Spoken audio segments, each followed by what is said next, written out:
వారు భుజించిన తరువాత వారి యొద్ద మిగిలిన 5 యవల రొట్టె ముక్కలు పోగు చేసి 12 గంపలు నింపిరి.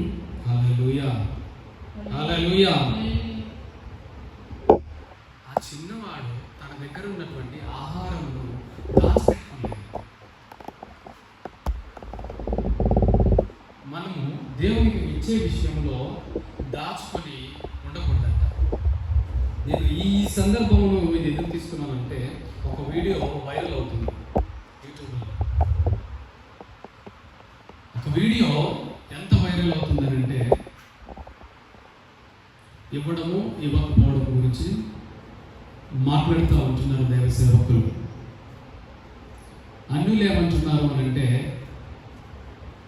దశమ భాగాలు తీసుకొని పాస్టర్లు పోషించబడుతున్నారు, దశమ భాగాల వల్ల వారు జీవనోపాధిని పొందుకుంటున్నారు, దశమ భాగాల వల్ల వారి కుటుంబము ఐశ్వర్యవంతులుగా తీర్చబడుతుంది అని అన్యులు ఒక రకమైనటువంటి వీడియోలు చేస్తూ ఉంటే, క్రైస్తవులు దేవుని సేవకులు కూడా ఇచ్చే విషయంలో, దేవుని గణపరిచే విషయంలో నానా రకాలుగా మాట్లాడుతూ ఉంటున్నారు. ఇప్పుడు ఇక్కడ ఇంతమంది ఉన్నప్పుడు తన దగ్గర ఉన్నటువంటి మరి ఆ రొట్టెల్ని ఆ చిన్నవాడు ఇచ్చాడా ఇవ్వలేదా? ఇచ్చాడు కదా. అదే ఒకవేళ ఆయన దగ్గర ఉంటే, స్వార్థంతో ఒకవేళ కూడుకొని ఉంటే, నింపబడి ఉంటే, ఇది నేను ఈరోజు భుజించగలుగుతాను, రేపు భుజించగలుగుతాను, ఇది నా కుటుంబానికి సరిపడుతుంది అని అనుకుని ఉండవచ్చు. అదే విధముగా సరిపోతు విధవరాలు కూడా అదే విధముగా ఉండింది. అవునా?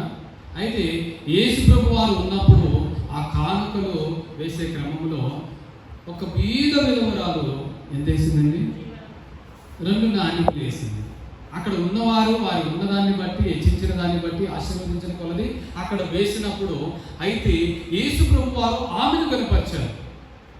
ఏమని కనపరిచారు? తన జీవనమంతా వేసింది అని.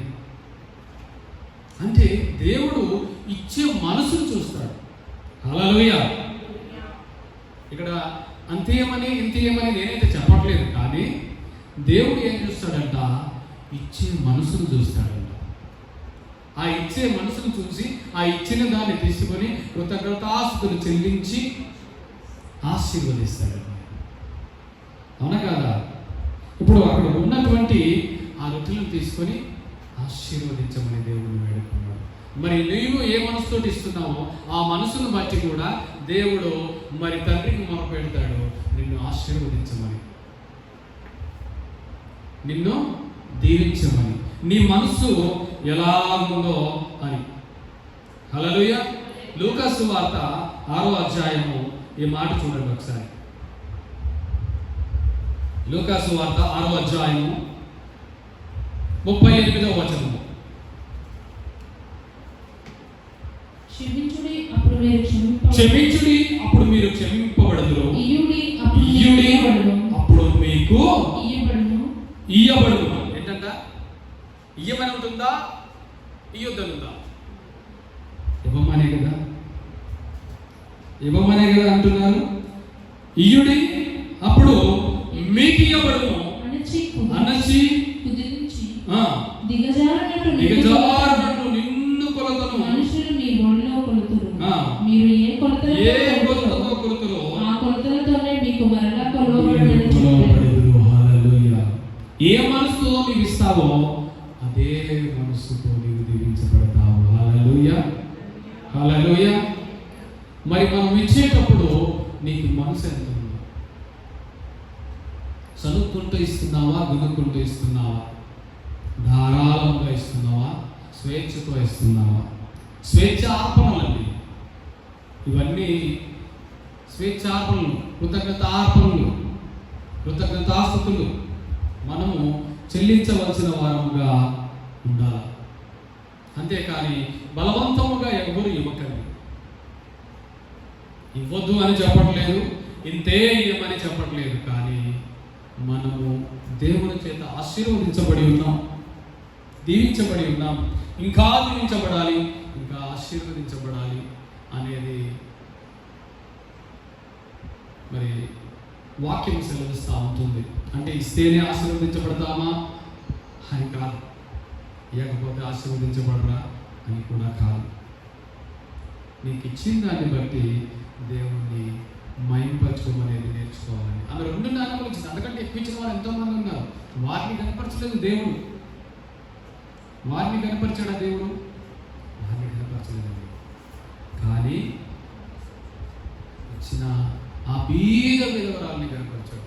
ఇప్పుడు ఆమె గురించి ఈ బైబిల్ గ్రంథంలో ఉంది, సారేపోత విధవరాల గురించి ఈ బైబిల్ గ్రంథంలో ఉంది. మరి వారి కోసమే ఎందుకుంది? అంతకుముందు ఇప్పుడు చూడండి, అపోస్తల బోధల కోసం, అపోస్తలు ఆది సంఘం కోసం మరి స్థిర ఆస్తులన్నీ తీసుకొచ్చి అపోస్తల పాదాల చెంత పెట్టినారు. మరి ఎంతెంతమంది అయితే వారి ఆస్తులన్నీ అమ్ముకొని పెట్టినారు. మరి వారిని ఎందుకు అక్కడ పేర్లు రాయలేదు? వారి పేర్లు ఎందుకు రాయలేదండి? మరి అక్కడ కూడా పేర్లు రాయాలి కదా. వారి చెరాస్తులు, స్థిరాస్తులు. చెరాస్తులు అంటే ఏంటండి? మోబుల అసెట్స్ అవన్నీ. ఇప్పుడు పశు సంపద కావచ్చు, లేక ధాన్యమే కావచ్చు, నగలే కావచ్చు, ఆభరణాలే కావచ్చు, అవన్నీ చెరాస్తుల కిందకి వస్తాయి. స్థిరమైన ఆస్తులు ఏంటంటే భవనాలు, భూములు, ఇవి. మరి అవన్నీ అమ్మేశారు, తీసుకొచ్చి అపోస్తల పాదాలు చదివారు. అక్కడ ఎవరెవరు ఎంత ఇచ్చారు అనే పేరు రాలే. మరి వీరిని కనపరుస్తున్నాడు దేవుడు.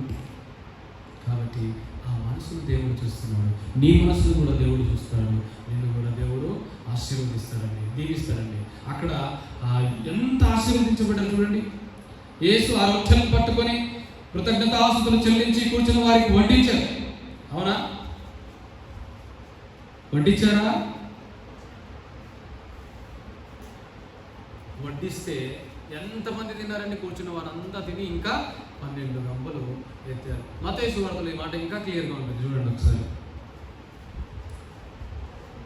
మత్తయి సువార్త 14వ అధ్యాయము 21వ వచనంలో నంబర్తో సహా ఉంటుంది అక్కడ. ఇంకా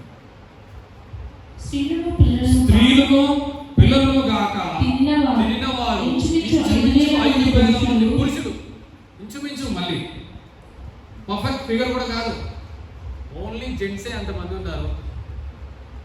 పిల్లలు కాక 5 రొట్టెలు దేవుడు అంతగా ఆశీర్వదిస్తే, మరి నీవిచ్చిన దాన్ని ఆశీర్వదించి మరి దేవుని సువార్త పనిలో దేవుడు ఇంకెంత బలపరుస్తాడో దాన్ని ఇంకెంత మందికి పంచిపెడతాడు. హల్లెలూయా. ఒక సువార్త పంచిపెట్టాలి అంటే ఒకరు ముందుకు రావాలండి. హల్లెలూయా.